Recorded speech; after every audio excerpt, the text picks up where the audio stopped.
on this network. So you listen to me. Listen to me. Television is not the truth. Television is a goddamn amusement park. Television is a circus, a carnival, a traveling troupe of acrobats, storytellers, dancers, singers, jugglers, sideshow freaks, lion tamers, and football players. We're in the boredom-killing business. But you people sit there day after day, night after night, all ages, colors, creeds. We're all you know. You're beginning to believe the illusions we're spinning here. You're beginning to think that the tube is reality and that your own lives are unreal. You do whatever the tube tells you. You dress like the tube. You eat like the tube. You raise your children like the tube. You even think like the tube. This is mass madness, you maniacs. In God's name, you people are the real thing. We are the illusion. The last thing the men behind the curtain want is a conscious, informed public capable of critical thinking, which is why a continually fraudulent zeitgeist is output via religion, the mass media, and the educational system. They seek to keep you in a distracted, naive bubble, and they are doing a damn good job of it. In 2005, an arrangement between Canada, Mexico, and the United States was made. This arrangement, unannounced to the public, unregulated by Congress, merges the United States, Mexico, and Canada into one entity, erasing all borders. It's called the North American Union, and you might want to ask yourself why you've never heard of this. In fact, there is only one mainstream reporter who has actually heard of and has had the courage to cover this issue. The Bush administration's open borders policy and its decision to ignore the enforcement of this country's immigration laws is part of a broader agenda. President Bush signed a formal agreement that will end the United States as we know it, and he took the step without approval from either the U.S. Congress or the people of the United States. It's a deal that few have even heard of. It's being done again by very few people at the very top on behalf of the investment class, but the working class of people. Political officials across our country, from communities, from cities and so forth, they don't know anything about this. This isn't some trade agreement. It is a total removal of sovereignty from these countries, which will also result in a completely new currency called the Amero. Fall.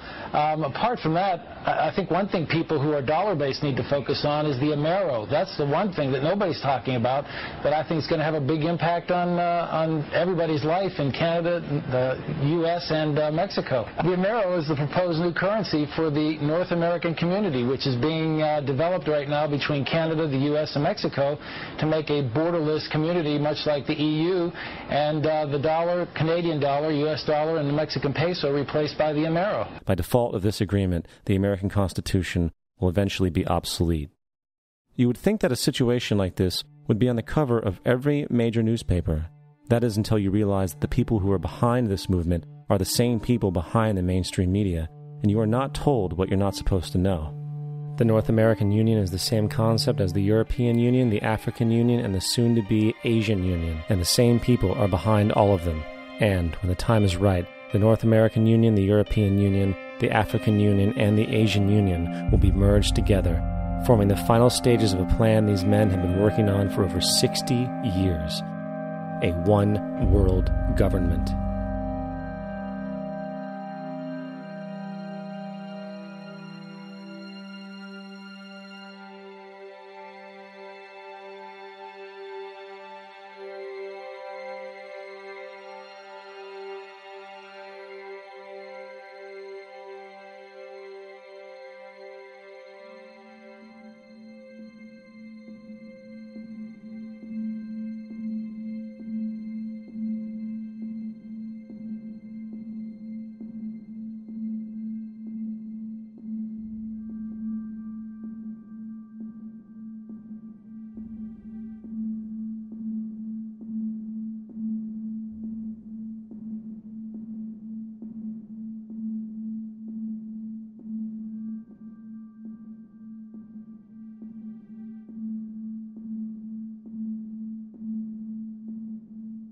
One bank, one army, one center of power. And if we have learned anything from history, it is that power corrupts, and absolute power corrupts absolutely. This is Aaron Russo, a filmmaker and former politician. To his left is Nicholas Rockefeller of the infamous Rockefeller banking and business dynasty. After maintaining a close friendship with Nicholas Rockefeller, Aaron eventually ended the relationship, appalled by what he had learned about the Rockefellers and their ambitions. I got a call one day from an attorney woman I knew, and she said, would you like to meet one of the Rockefellers? I said, sure, I'd love to. And we became friends, and he began to divulge a lot of things to me. So he said to me one night, he said that there's going to be an event there, and out of that event, you're going to see we're going to go into Afghanistan, so we can run pipelines from the Caspian Sea. We're going to go into Iraq to take the oil and establish a base in the Middle East, and we're going to go into Venezuela and try and get rid of Chavez. And the first two they've accomplished. Chavez they didn't accomplish. And he said you're going to see guys going into caves looking for looking for people that they're never going to find.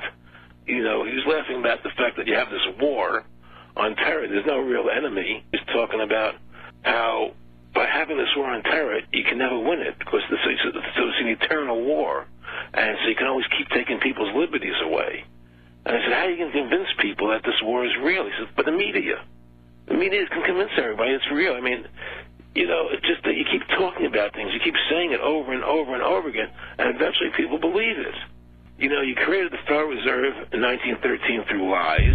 You create 9/11, which is another lie. Through 9/11, then you're fighting a war on terror, and now all of a sudden you go into Iraq, which was another lie, and now they're going to do Iran. You know, and it's all one thing leading to another, leading to another, leading to another. Now, I would say to them, what are you doing this for? What's the point of this thing? You have all the money in the world you ever want. You have all the power. I said, you know, you're hurting people. It's not a good thing. And he would say, what do you care about the people for? Take care of yourself and you take care of your family. And then I said to him, what are the ultimate goals here? He said, the ultimate goal is to get everybody in this world chipped with the RFID chip and have all money be on those chips and everything on those chips. And if anybody wants to protest what we do or violate what we want, we just turn off their chip. That's right, microchipped. In 2005, Congress, under the pretense of immigration control and the so-called war on terrorism, passed the Real ID Act, under which it is projected by May 2008, you will be required to carry around a federal identification card, which includes on it a scannable barcode with your personal information. However, this barcode is only an intermediary step before the card is equipped with a Verichip RFID tracking module, which will use radio frequencies to track your every move on the planet.